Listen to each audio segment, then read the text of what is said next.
Supreme court சைட்டேஷன்ஸை code பண்ணி இவர்கள் fail கேட்க போறாங்க ஆன் ஸ்டாட்யூட்டரி பெயில்ல.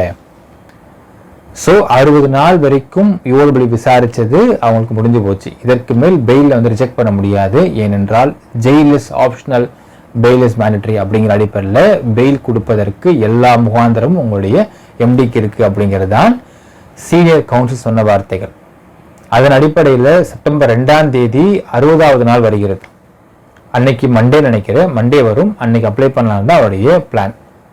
இதுதான் நமக்கு கிடைத்திருக்கக்கூடிய முக்கியமான தகவல். அவங்கள்ட்ட பகிர்ந்திருக்கிற மக்களே, செப்டம்பர் 20 வரைக்கும் போகும்னு சொல்லிட்டு யாரும் தப்பா அவங்கள்ட்ட வழி நடத்தி கொண்டு போயிட்டு இருக்கிறாங்க. அது யார் தப்பான தகவல் பரப்புறாங்க நமக்கு தெரியல. இதுவரையில் அப்படி ஒரு தகவல் எங்களுக்கு வரவில்லை. அப்படி ஏதாவது இதுல மாறுதல் இருந்தால் நான் கண்டிப்பா அப்டேட் பண்றேன். இதுவரையில் மாறுதல் இருப்பதாக தெரியவில்லை. ஸோ செப்டம்பர் 5க்குள்ள அந்த பெயில் பெடிஷன் ஹியரிங்க்கு ஸ்டாட்யூட்டரி பெயில் அப்படின்னால் உங்களுக்கு யூஓடபிள்யூ கிட்டேயே ப்ராசிக்யூஷன் தரப்பு கிட்டேயே இல்லைங்க விசாரணை முடிச்சிட்டிங்களா அப்படின்னு கேட்க வேண்டிய அவசியம் கிடையாது. ஸ்டாட்யூட்டரி பெயில் அப்படின்னால் அந்த குறிப்பிட்ட நபர் குறிப்பிட்ட நாட்கள் வரை இந்த நீதிமன்ற காவல் இருந்திருக்கார். அதற்கு மேல் அவரை வைப்பதற்கு சட்டத்தில் இடம் கிடையாது, வெளியே விட்டுருவாங்க.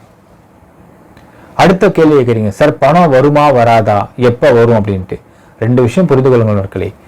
இந்த பணத்தை கொடுக்க வேணாம் அப்படின்னு அவர் முடிவு பண்ணியிருந்தா அவர் போய் ஜெயில சரண்டர் ஆயிருக்க மாட்டார், வெளிநாடு ஃபிளைட் பிடிச்சிருப்பார். Please understand.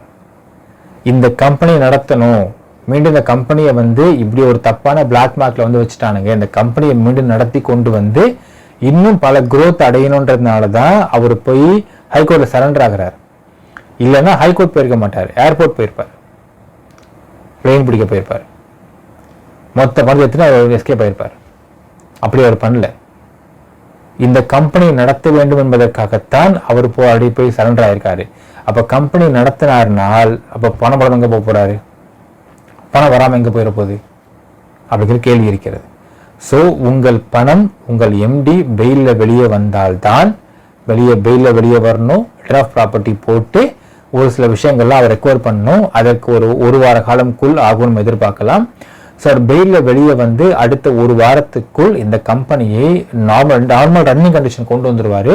அப்படி கொண்டு வந்ததுக்கு பிறகு ஆட்டோமேட்டிக்காக உங்களுக்கு பணத்தை போடத்தான் போறாரு. உங்களுக்கு கம்பெனி ரன் பண்ணால் பணம் வரத்தான் போகுது.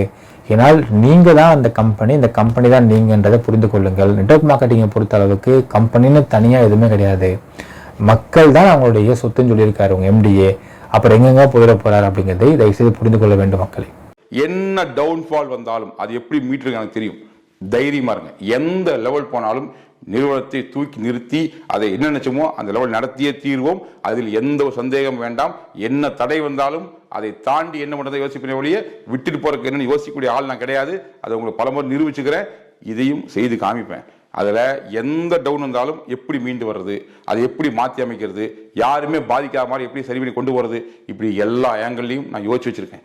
ஸோ நம்ம எல்லாம் சேர்ந்து நம்ம நிறுவனத்தை ஏற்கனவே எப்படி நடத்தணுமோ, எப்படி சிறப்பாக கொண்டு வரணுமோ அதை விட மென்மேலும் சிறப்பாக கொண்டு வர நம்ம யோசிப்போம். ஸோ திரும்ப சொல்கிறேன், உங்களுடைய அன்புக்கு உங்களுடைய அக்கறைக்கு எனக்கு என்ன ஆச்சோ ஏதாச்சோ எப்படி இருக்காரோ இப்படி தவிச்சிங்க இல்லையா, அதுதாங்க என்னுடைய சொத்து. வேற எதுவுமே சொத்து கிடையாது.